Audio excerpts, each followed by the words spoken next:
Hey guys, and welcome back for another video. Now today I got the family here. Unfortunately, little Mike is just too young to be sitting here with us. We're gonna be drinking some of these carbonated soft drinks. I guess they're pronounced as Ramoon. It's like a Korean soft drink. Mine is lychee flavor. And mine, kitty flavor. She said kitty flavor. Hello, kitty flavor. And mine is Sasuke, melon flavor. Melon flavor. And they taste pretty good.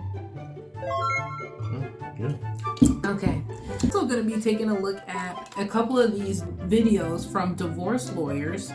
Oh yeah, and Luca's also going to be trying some of these strawberry Cheetos, I guess they are. I don't know. Yeah, they did look better on the outside of the package. They look all pale. Tastes like somebody tried to mix a strawberry wafer with a cheese puff. I don't know. So let's go ahead and tune in. And this is over 13 years of cases. Oh my God, I'm so nervous. Is stay-at-home mom. Hate me. I know y'all are gonna hate me, but let me explain why. Number one, when you're divorcing a stay-at-home mom, they are paralyzed with fear, and rightfully so, because their whole life is going to change. They are going to have to go back to the workforce. They're going to have to possibly move. Their finances are about to be very different. There's lots of things that they don't know financially about what's going on. And so they tend to stick their head in the sand and stall. And so the cases become very contested and very expensive. Basically, what's interesting is this profession of the stay-at-home mom being thing that a spouse should avoid, lead to many marriages ending in divorce, maybe because of the unequally yokedness of it. Well, Maybe both parties not feeling appreciated. I have a family member who's into law, and one of the pieces of advice she gave me was that try to avoid having a spouse be a stay-at-home person. If a person is a stay-at-home, then now they're depending on you for all their livelihoods. So I'm messing with the neighbor. He treats me well. I don't want to be with you anymore. Or she treats me well. I don't want to be with you anymore. Either way, it's going to hurt the person who was working. Now, like she said, you got a change in income. It means the person who was working is going to be hit with alimony. And then they also even have a school reconnect. You'll need additional money to go to school. So try to avoid having a spouse, whether male or female, at home. Some circumstances where one person is at home with a major goal in mind, and then you have a person that's, going to work every day, and then the other person is going to eventually graduate and be earning more than the person who's been going to work every day.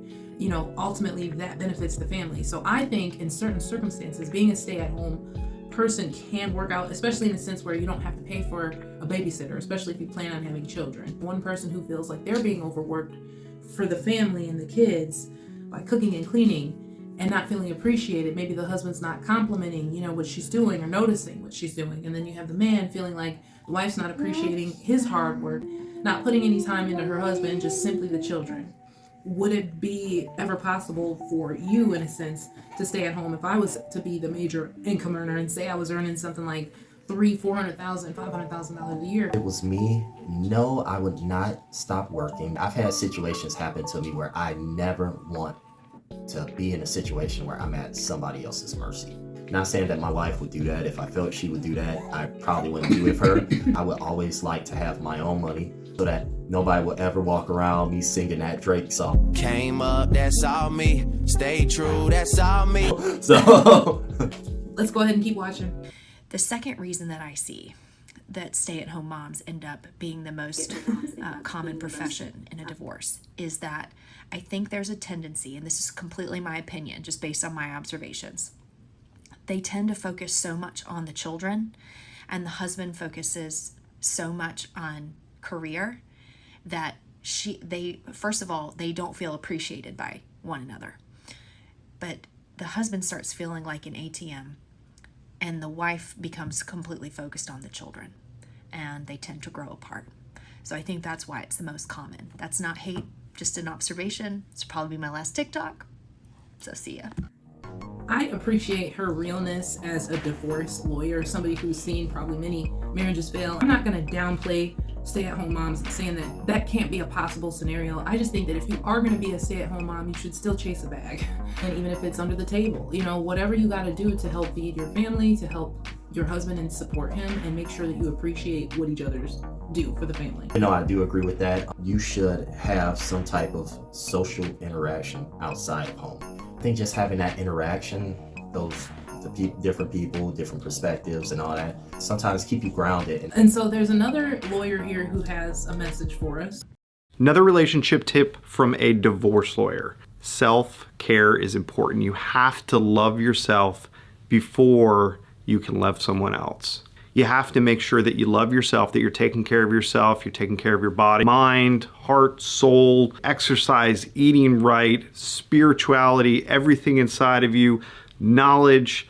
You got to take care of all of it. You got to make sure that you are fulfilling yourself and you love yourself enough that you can be able to put yourself out there, first of all, to have somebody else love you. What I took from it and I thought was important to hear was the self-care part. When it comes down to it, if you are going to be in a marriage, you should care about yourself too.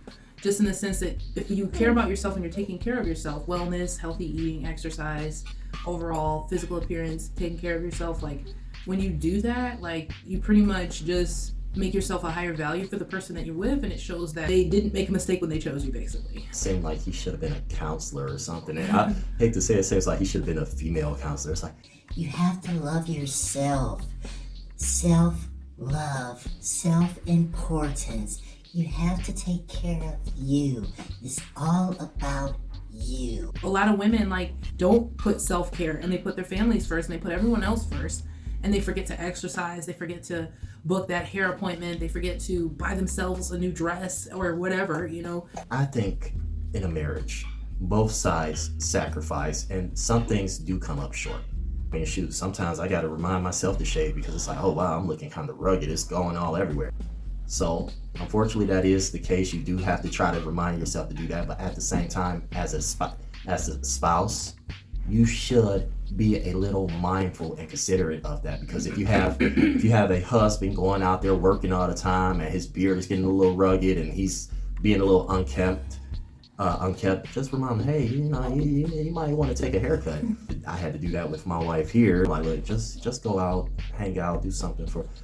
Yeah, I was looking at her and she looked like a ticking time bomb, so I wanted her to leave the house so that me and the kids could be safe. Whatever. You're gonna have somebody in the comment section talking about some blink twice, Mike, if you need help.